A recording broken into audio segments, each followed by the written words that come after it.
Huwag ka nang bumili ng condo, may oversupply na. You've probably heard that or maybe di mo na mababawi investment mo sa condo. These lines get thrown around a lot. Pero sa gitna ng ingay at takot, alam mo ba talaga kung anong nangyayari? I'm Mian Clemente. I'm an independent licensed real estate broker and appraiser here in the Philippines. I don't just sell property, I study it, value it, and I work with data. So in this video, I'm breaking down what is condo oversupply, how serious is it, where it's happening and where it's not, why it's happening in the first place, and how it affects you as a buyer, seller, or investor. This is a video worth watching from start to end.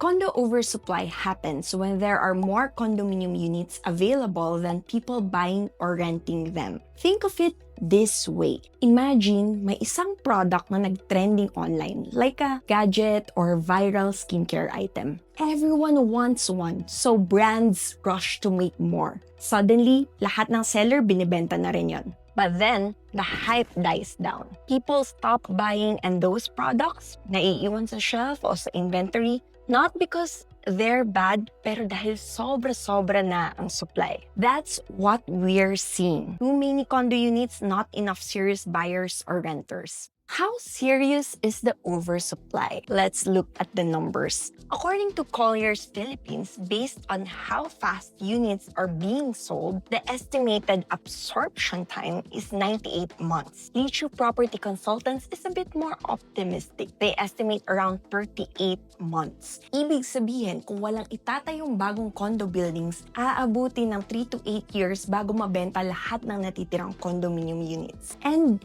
this brings us to a key question. Where exactly is this happening? Because it's not a nationwide problem. The oversupply is concentrated in Metro Manila, particularly the Bay Area, which boomed pre-pandemic because of strong demand from POGO tenants and investors. Pero mula nang ipagbawal ang POGOs at umalis ang karamihan sa kanila, ito na ngayon ang area na may pinakamaraming condo units na hindi pa nabebenta. Southern Quezon City, Alabang Las Piñas, Pasig City, and the Makati Fringe areas experienced a wave of mid-range condominium projects, all targeting the same market, young professionals and investors. And with many of these projects turning over at the same time, hindi na rin nakakapagtaka kung bakit nagkaroon ng oversupply. So what we're seeing is oversupply in areas where developers built too many condos for specific buyers who didn't fully show up. In short, na-overbuild pero hindi aligned sa totoong demand. And if we don't learn from this as buyers, sellers, investors, or even as an industry, there's a real chance the same pattern could happen again in other cities and provinces. That's why it's so important to understand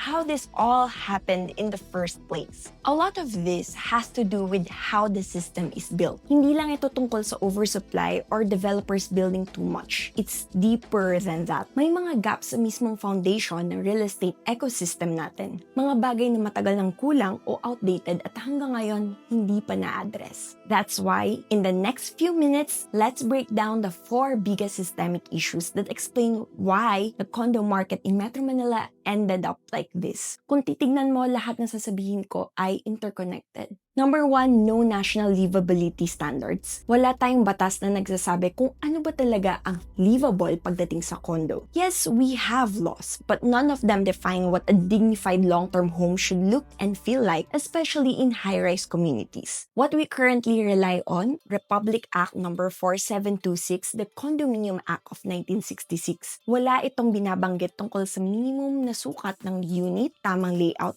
o kung gaano ito kakomportable tirhan bilang isang condo home. Batas Pambansa bilang 220. Sa ilalim ng batas na to, 18 square meters ang minimum floor area ng condominium o multi-family housing units. And because those laws haven't been updated for today's urban reality, developers treated them as the default benchmark even for prime high-rise condos, which is not ideal for long-term living given our urban infrastructure and current building standards. Sure, the National Building Code with its 2004 implementing rules and regulations enforce structural and safety rules for condos, but still don't address livability. Developers then follow what is legal, not what is livable. They maximize maximize density, nagsiksik sila ng maraming units sa bawat floor. They kept the unit sizes small para lumabas na affordable ang monthly payments. It is legal, but livable? Depende. Karamihan sa mga nagawang studio units, maliit ang bintana, walang proper zoning between rest, work, and daily routines. Yung size sapat para sa isang tao temporarily pero kulang for real long-term living. That's why some foreign observers describe this as shoe boxes or even prison cells with windows. Harsh? Yes, but it highlights the real issue, the gap between what's allowed and what people need. Now let's take a look at one of our Southeast Asian neighbors, particularly Singapore, known for having the highest real estate prices in the region. In 2023, Singapore introduced a new livability standard even in high-demand, high-density areas like the central area. Under this rule, at least 20% of all condo units must be 70 square meters or larger based on net internal area. Ibig sabihin, hindi kasama sa bilang yung balconies o AC ledges. Samantalang sa Philippines, karamihan na binibenta sa market ay kadalasan 20 to 30 square meter studio-type layouts. This format has long been the standard for entry-level or investor-focused projects. In recent years, some developers have started rethinking their layouts and adjusting to new preferences, but overall, studio units remain dominant. Number 2, no centralized multiple listing system. In other countries, they have a centralized MLS or multiple listing system, pero dito sa Pilipinas, walang ganon. Developers launch projects without real-time market signals. They base decisions on past sales trends or internal projections, not on actual market absorption. Kaya, kahit obvious na saturated na ang area, may bago na namang tower na itatayo. Feasibility studies are also sometimes too optimistic and there's no national system to validate or flag oversupply early. Worse, there's no legal requirement to disclose how many unsold units remain. Developers can withhold inventory from public view. Buyers end up thinking that the pre-selling is sold out, but in reality, malaking inventory ang naiipon. The impact, oversupply creeps in silently dahil walang transparent data to warn the market. Number 3, nationwide urban planning came too late. Merong CLUPs or comprehensive land use plan na ginagawa ng mga LGU para i-guide ang development sa kanilang area. But here's the catch. Kanya-kanya sila. Walang national coordination, walang standard na sinusunod sa iba't ibang lungsod. Wala ring centralized system to check. Kaya ba ng traffic dito pag may isa na namang tower? May sapat bang amenities o green space? Meron bang actual demand o assumed lang? It wasn't until DSUD, Department of Human Settlements and Urban Development, was created in 2019 that we even had a national agency tasked with housing and planning. 2 years late na yon. The condo boom had already peaked from 2017 to 2019. Then last year, DSUD launched Planado, a program that aims to update all LGU clubs. Pero ang deadline? 2028 pa. Number 4, construction inertia. Once a condominium project is approved and funded, it's nearly impossible to stop mid-construction kahit magbago pa ang market demand. That's what happened with many mid-market condos turned over in 2023 to 2024, which were planned as early as 2016 to 2018 during the pre-pandemic boom. The problem? There was no government intervention to reassess the risk of oversupply. Compare that to Malaysia. In 2015, the Johor state government froze new approvals for serviced apartments and SOHO units and required updated feasibility studies from developers. In short, proactive ang gobyerno nila. Hindi hinayaan sumobra ang supply bago kumilos. That's why construction inertia is not just a developer problem. It shows that the Philippine government system isn't built to monitor or step in when the market shifts. After all those systemic gaps, we end up with a developer-driven supply cycle that pushes projects forward regardless of actual market need. Number 5, fast reselling. Many, if not most, major developers in the Philippines follow the same build and sell model. They design projects to maximize saleable floor area on expensive urban land, launch early to secure pre-selling buyers, and recover investment quickly to fund the next project. Para magawa nila yan, gumagawa sila ng maraming maliliit na units kasi mas maraming buyers, mas kalat ang risk. For example, if there are 40 studio unit buyers instead of just 22-bedroom unit buyers in a 1,000 square meter floor area, the developers reduce the risk that one buyer backing out will derail their sales. collect more reservation fees upfront,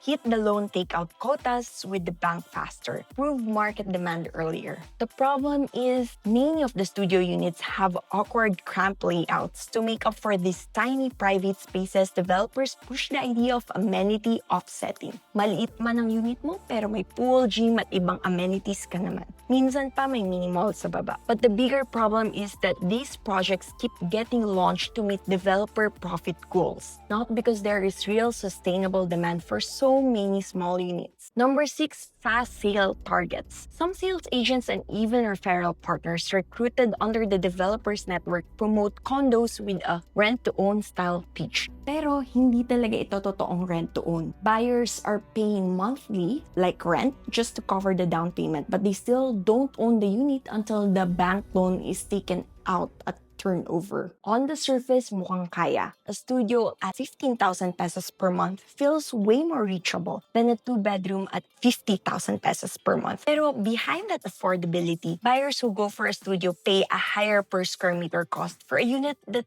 isn't truly livable in the long term. Dagdag pa rito, many developers before PRC rules were strictly enforced used commission-based sales agents and referral partners who were not always licensed, accredited, and or properly trained to explain the long-term costs or pre-qualify buyers. They're pressured to close a reservation fast, not to educate the client. And that still goes back to the developer whose push for fast sales targets ends up contributing to the oversupply. Quick break. If you're finding this helpful, you can support the channel by buying me a coffee through the link in the description. It helps me keep making more videos like this.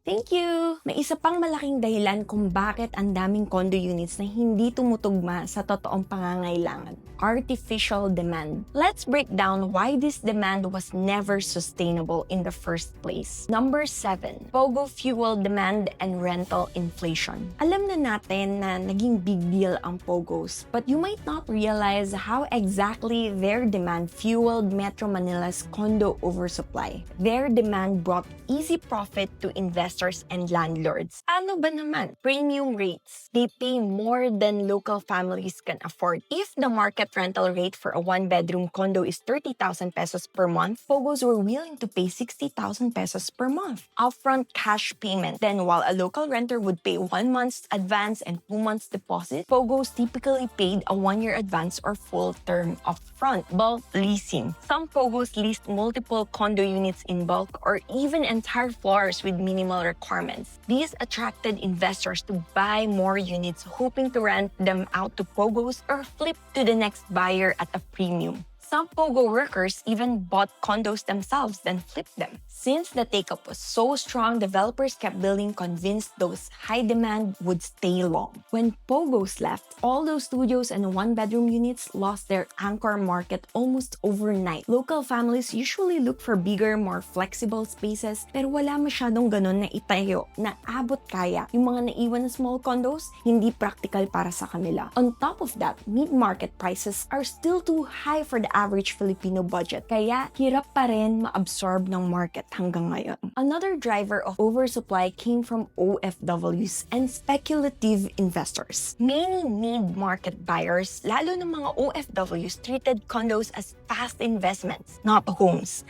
Condo flipping was the goal back then, especially among OFWs who saw it as a fast, reliable way to grow their money. Buy at preselling, sell before turnover for a profit.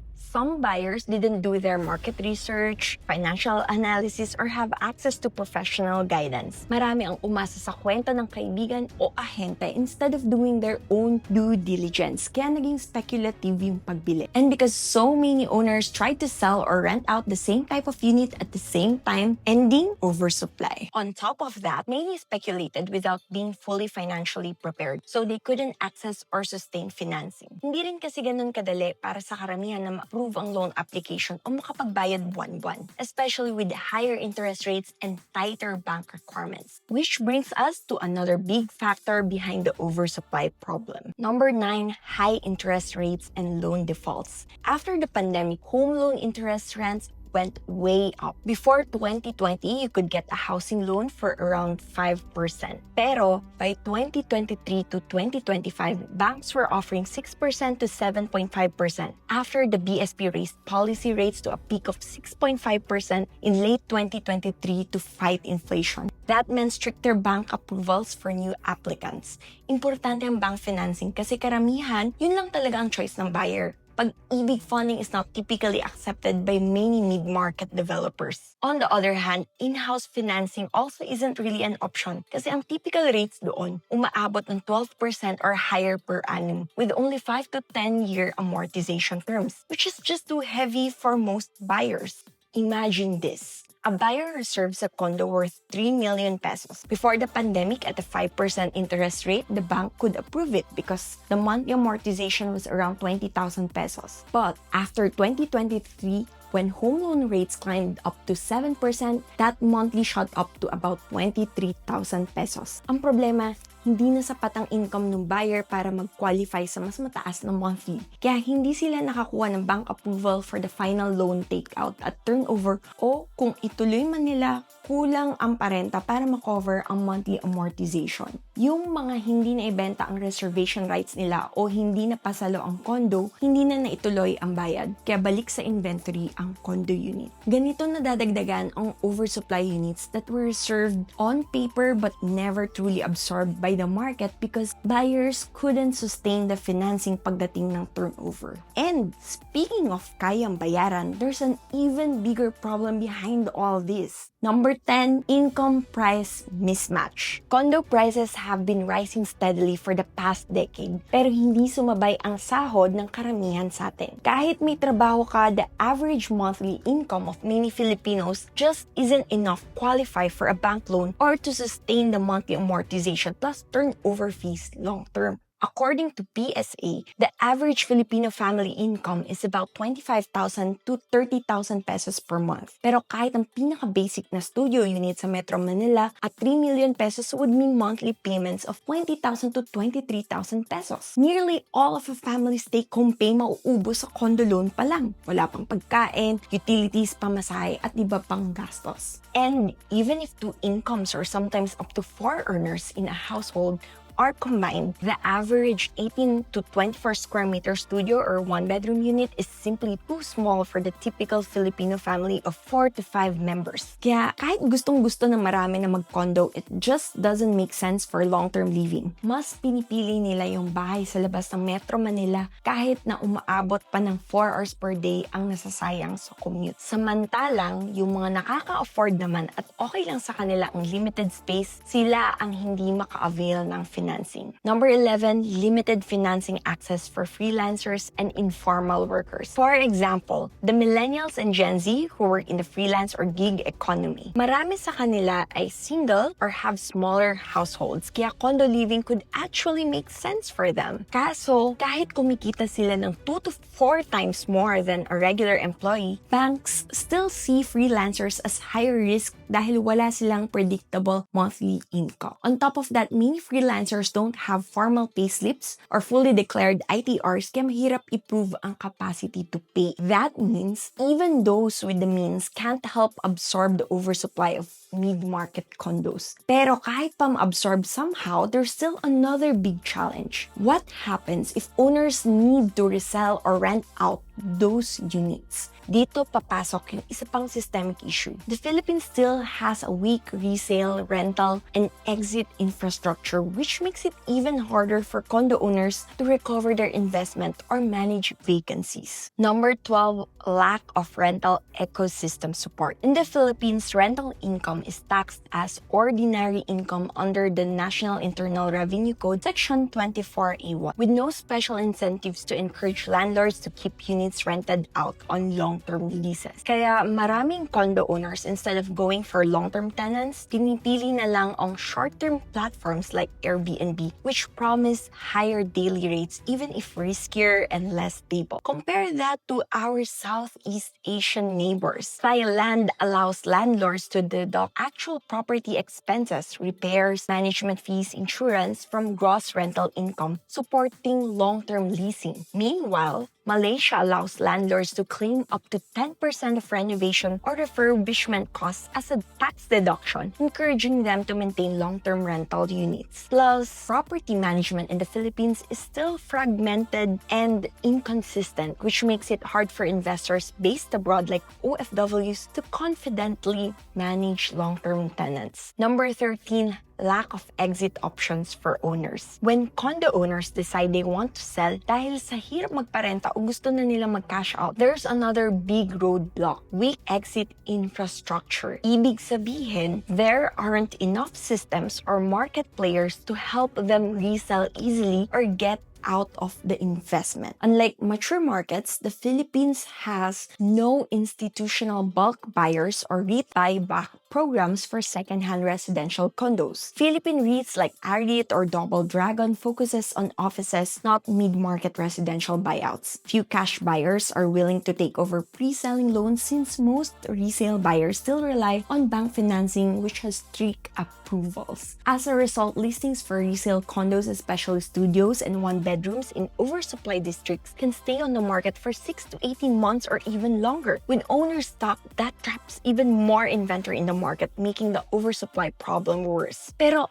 bakit pa rin ang dami-daming bumibili ng condo kahit na congested na, mahal at hindi ideal for family living? Dito papasok yung cultural at psychological pressure sa atin bilang Pinoy. Number 14, cultural pressure to own anything. In Filipino culture, property ownership is a badge of success. Kahit maliit, kahit studio lang, basta may naipundar, achievement na. At least may sarili ka. This is reinforced by the belief that renting is wasted money. Sayang mag-rent, pushing people to buy even impractical condos or far-flung lots that end up hard to resell or truly live in. The cultural mindset adds to the oversupply by encouraging ownership of properties that don't match real long-term needs. Number 15, no clear ownership strategy. Aside from that, a lot of condo buyers, especially reselling investors, jump in without a clear end goal. Is the unit for flipping or long-term rental? Worse, they're often not financially prepared to back up the investment as a true business decision. Ang ilan sa mga tanong na maaring hindi nila natanong o nasagot bago bumili ay, ilang years kailangan ipaupa bago bumalik ang investment ko? Magkano ang realistic rental income dito kumpara sa monthly amortization? Pasok ba ang bank loan approval ko kapag turnover na?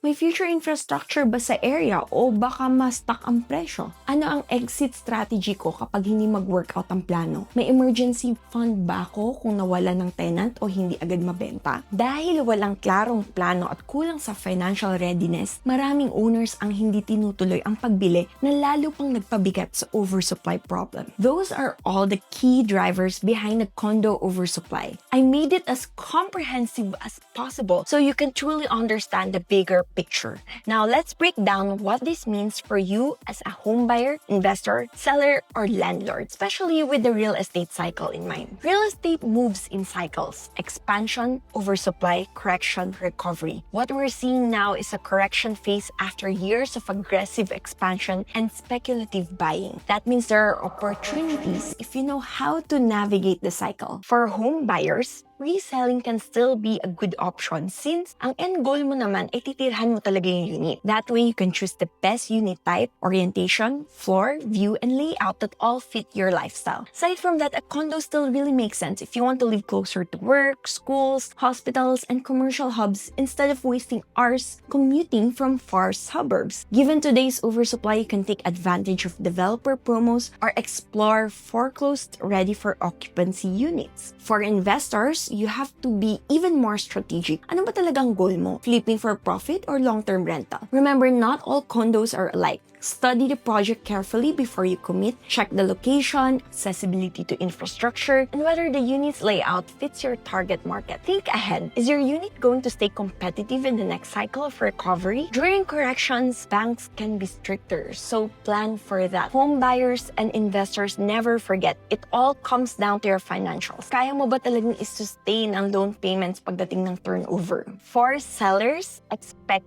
tighter competition. Oversupply means you'll need to price strategically, highlight what makes your unit stand out, and be prepared for a longer selling timeline. You might also explore creative financing options like assumption of mortgage, flexible payment schemes, or even rent-to-own offers to move your unit faster. For landlords, if your unit is slowly burning your pocket because of vacancies, remember your long game. You are building equity to protect against inflation, and eventually there will always be opportunities to rent out, especially to a younger generation that might no longer afford to buy property in the future. Buying a condo is not automatically a bad decision because a condo offers something other property types cannot. Time savings, prime location, and immediate access to opportunities, often at a more attainable price. Yes, a vacant lot can also appreciate in value, but if you don't develop it or if surrounding infrastructure doesn't materialize, it may sit idle for years. In the same way, a condo can stay vacant if you bought it in the wrong location without a clear plan or beyond your means. There is no guaranteed property investment, whether it's a condo, a vacant lot, or a house and lot. Your success will always depend on research, a clear strategy, and solid financial preparation. Overall, condo oversupply should make you cautious but not paralyzed. Remember that real estate cycle, expansion, oversupply, correction, and recovery. With the right mindset and preparation, a condo can be a viable option for you, just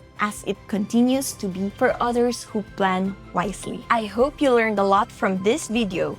If you did, please don't forget to like and subscribe to this channel. Feel free to leave your questions or comments below. I'm always open to learning and more than happy to help you with any of your real estate concerns. And if you'd like to help me continue producing more in-depth real estate lessons, you can buy me a coffee at the link below. I truly appreciate your support. Again, I'm Man Clemente, a licensed real estate broker and appraiser, and this is Own Property PH.